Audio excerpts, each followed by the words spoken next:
Many people have become agnostics because of the supposed conflict between the Bible and science. In truth, there is no conflict at all between a correct translation of the Bible and really proven science, not just unproved theories. One of these supposed conflicts is between the fact that science knows that human beings have lived on the earth far longer than the few thousand years covered by the Bible, and the common belief that the Bible says that Adam was the first man. But the truth is that the Bible nowhere says that Adam was the first man. Yes, I know that most of the preachers say that, but the Bible does not say it. It merely says that Adam was the first man of a new white race. The many mistranslations in the King James Version obscure much of the truth. For example, Genesis 1, verses 1 and 2. In the beginning, God created the heaven and the earth was without form and void, as though God made it all a complete mess. In the Hebrew, however, it says, now the earth had become chaotic and empty. For example, see Rotherham's emphasized Bible. That is, some early catastrophe had wrecked the earth, which was not without form and void before that. This was a judgment of God on earlier civilizations for their wickedness. Jeremiah 4, verses 23 to 27 gives us a vision of it. I beheld the earth, and lo, it was without form and void, and the heavens, and they had no light. I beheld the mountains, and lo, they trembled, and all the hills moved lightly. I beheld, and lo, there was no man, and all the birds of the heavens were fled. I beheld, and lo, the fruitful place was a wilderness, and all the cities thereof were broken down at the presence of the Lord, and by his fierce anger. For thus hath the Lord said, the whole land shall be desolate, yet will I not make a full end. Therefore we do find buried ruins of cities older than Adam, and skeletons which can be dated by the carbon-14 process as many thousands of years older. But the Bible tells us about this. Next, the Bible tells the creation of men in the plural in Genesis 1, verses 26 to 28, saying, male and female created he them. And God told these people, be fruitful and multiply, and replenish the earth. Plenish is an obsolete English word meaning to fill, and you cannot replenish what was never plenished or filled before. But in the next chapter, Genesis 2, we find the Adam in the singular created. The Hebrew word Adam, rendered Adam in the English, is from a root word meaning to be of a ruddy complexion, showing blood in the face. A word obviously not applicable to the dark races, which we also know from scientific evidence to be much older than the white race. And when the Bible is speaking of the particular man, Adam, who was created in Genesis chapter 2, it always says the Adam. Bible scholars know that Genesis 3, verse 20, and Adam called his wife's name Eve because she was the mother of all living, is a forgery, a later interpolation which was not in the earlier manuscripts. For example, see Moffat's translation. In Genesis 3, verse 3, when Eve tells Satan that God has said that they must not touch the fruit of the tree of good and evil, the word there translated touch is the Hebrew word naga, meaning to lie with, to have sexual intercourse with, which plainly shows that these were people and that there were other people in the world at that time. The 4th chapter of Genesis records the birth of Cain and Abel. In the Hebrew, the wording suggests that they were twins. No other child of Eve is mentioned until the birth of Seth, when Adam was 130 years old, certainly long after the birth of Cain and Abel, which most scholars say was over a century earlier. Yet, when Cain killed Abel, and in punishment was driven out of the land, he complained to God that anyone that findeth me shall slay me. That's Genesis 4, verse 14. Also, Genesis 4, verse 17 records that upon being sent away, Cain found in the land to which he went many other people, because he not only married a wife, but found enough people there to build a city. These were the pre-Adamite races mentioned in the latter part of Genesis chapter 1. The Garden of Eden was not a plantation of ordinary trees and shrubs. God did nothing so foolish as to make a special creation just to have a man to wield shovel and pruning shears, when he already had millions of pre-Adamite peoples available for that sort of work.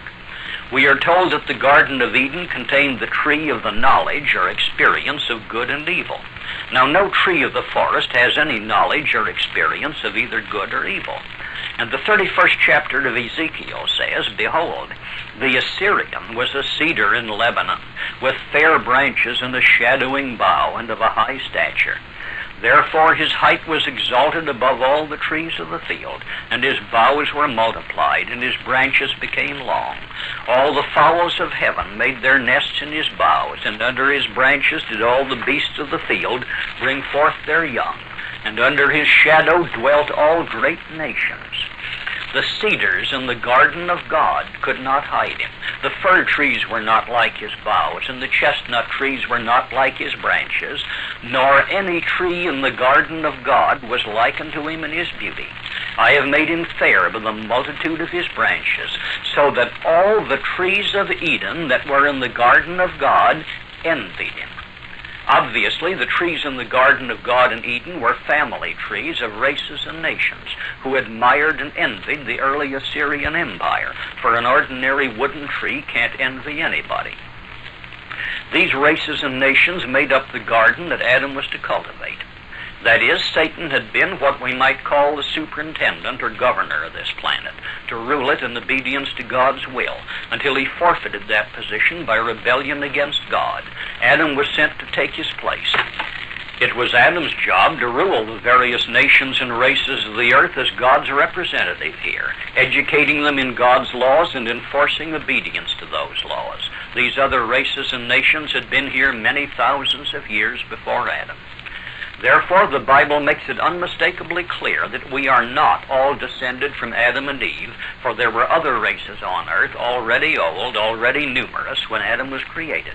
And among these other races, there are several who are simply pre-Adamic, and one at least which is satanic. If you will read the 3rd chapter of Genesis, you will notice that immediately after the fall of Adam, when God required them to answer what they had done, God condemned Satan. The word mistranslated serpent here is the Hebrew word nokash, which literally means enchanter or magician. And no doubt Satan, still possessing many of his angelic powers, was able to be an enchanter or magician. It is certain that the one who seduced Eve was no mere scaly snake wriggling along the ground. Yes, I said seduced Eve, for that is what she admitted in the original Hebrew, and Cain was the son of that seduction. The Bible uses the word begat with monotonous regularity in tracing family trees, but the first time the Bible ever says that Adam begat anyone is Genesis 5, verse 3, where it says, "And Adam lived 130 years and begat a son in his own likeness after his image, and called his name Seth." But to get back to Genesis 3, verse 15, God said to Satan, "I will put enmity between thee and the woman, and between thy seed and her seed." The same Hebrew word for seed is used in both cases.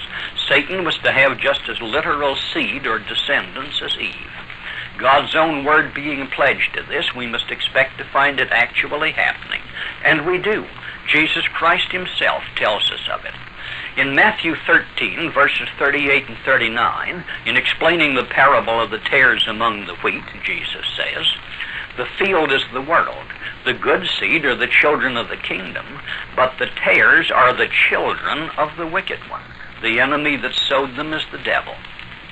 Again in John 6, verses 70 and 71, Jesus had been talking with his 12 disciples, and we read, "Jesus answered them, Have not I chosen you 12?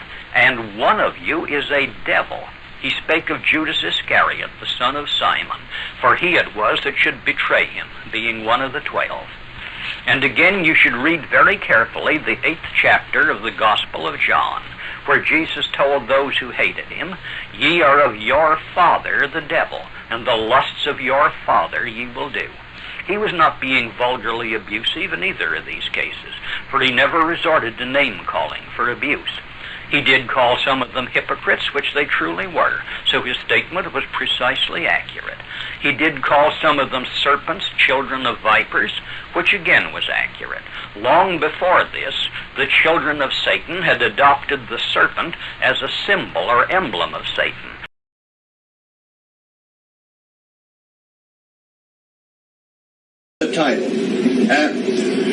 It's going to be quite an interesting dissertation as we go into our subject matter today, because a lot of this is time to be just talked about and shown, and common sense will show you what is true and what isn't true. It also helps if you ask Yahweh, Y-H-V-H, okay? Some people pronounce it Yahuwah. Some people pronounce it Yahweh, Yahweh. Y-H-V-H, tetragrammation, Yahweh. I'm Dr. James P. Wickstrom, P.O. Box 308, Linwood, Michigan, 48634 in the U.S. of A. My blog site is my email is drjameswickstrom@gmail.com. Send me an email. The sites that you can go to watch the dissertation presentations in their fullness is Arcodeus, Arcodeus on YouTube, or you can go to Arcodeus Reloaded, 2 words, on YouTube, or you can go to arcodeus.com. And you can go to my blog site at www.jameswickstrom.com. It is Saturday, August 22, 2015.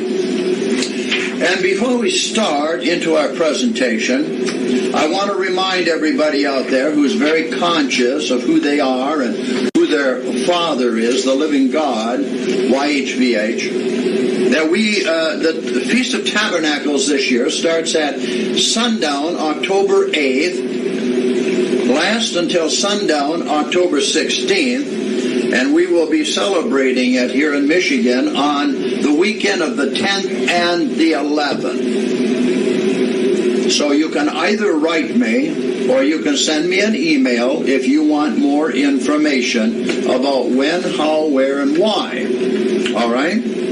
Now, a lot of people have this wondering, and they have movies that they go see from Hollyweird, the Jewry, Edom, Esau, Hollyweird, people called Jews who control Hollywood. The movies of Christ. And they always have some swarthy, black-haired, tainted, hook-nosed, Turco-Mongolian actor acting in the place of the Christ.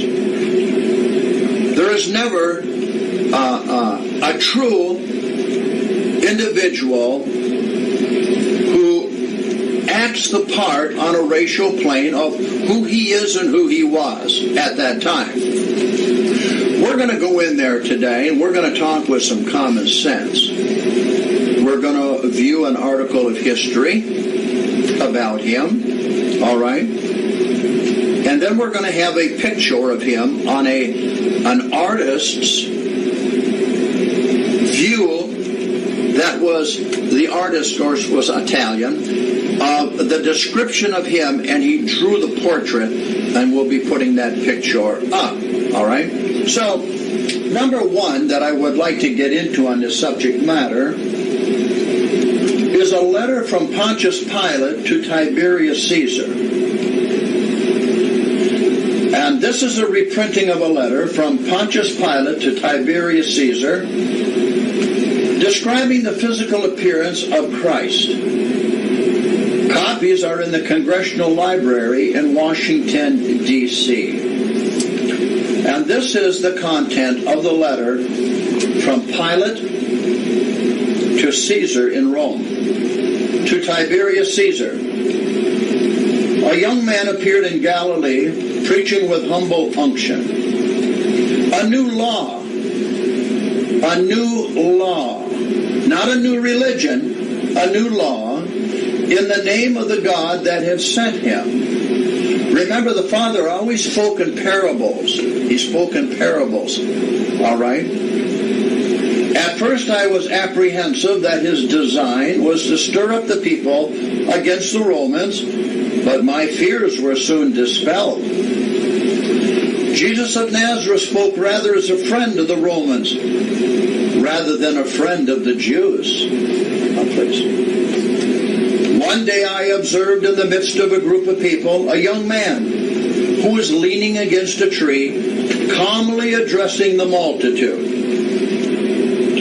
I was told it was Christ. This I could easily have suspected, so great was the difference between him and those who were listening to him. His golden-colored hair and beard gave to his appearance of a celestial aspect. He appeared to be about 30 years of age. Never have I seen a sweeter or more serene countenance. Now remember, this information here is in the Library of Congress of the United States, also in the National Library of Rome. What a contrast between you in detail concerning these matters. I say that such a man who could convert water into wine, change death into life, disease into health, calm the stormy seas, is not guilty of any criminal offense, and as others have said, we must agree, truly they said this is the Son of God. Now it was written that they would call him the Son of God. It is written in here that he would be called the Son of God, but he would be YHVH, the Almighty Father, Yahweh, Yahweh, Yahweh, Yahweh, in a flesh body, witnessed twice by the prophet Isaiah that a virgin will bear him, and he was in a cave outside of Bethlehem, all right, in and coming from Galilee. Why is it so important he was from Galilee? Because the Galileans were totally different racially than most at that time of the mongrelized Jerusalem. And how did they know he was from Galilee, and how did they know who the Galileans were?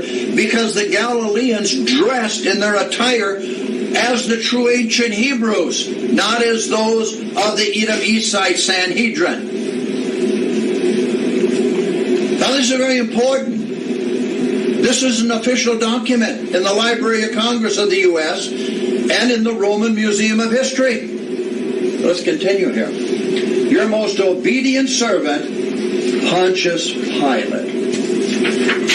Okay, and then we go into, well, what did he look like? Here comes your second witness.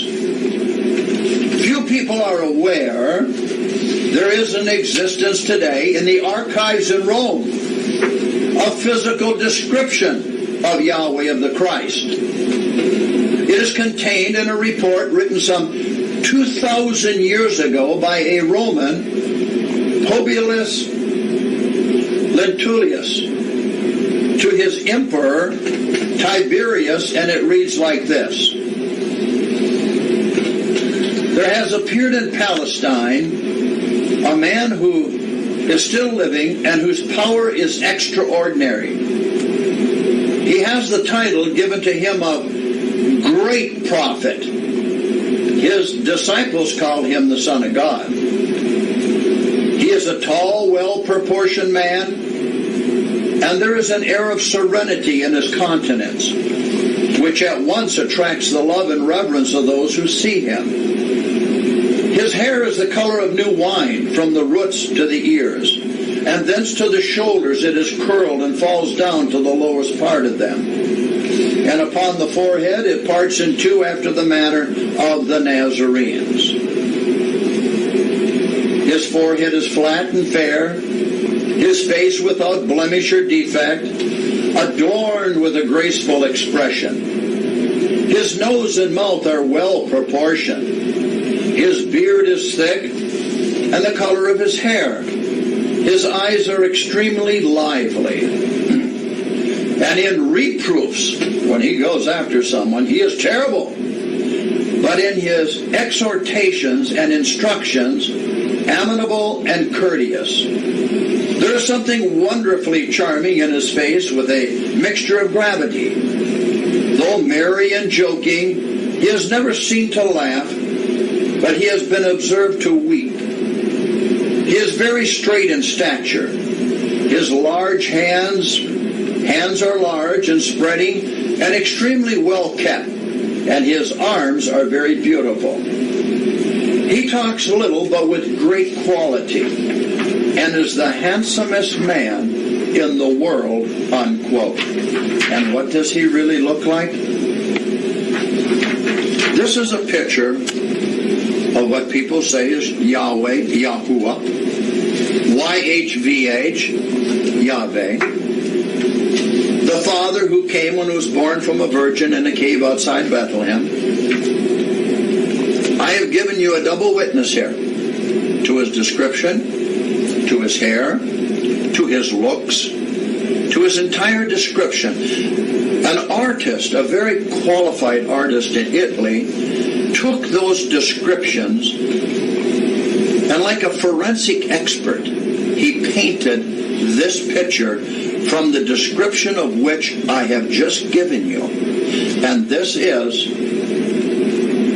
YHVH. This is the living God, the picture that he came up with. The clear blue eyes, well-proportioned face, high forehead, mouth, lips, hair, golden, beard golden. And you would say, if you were to look at this individual today, you would say, there is a pure white European man.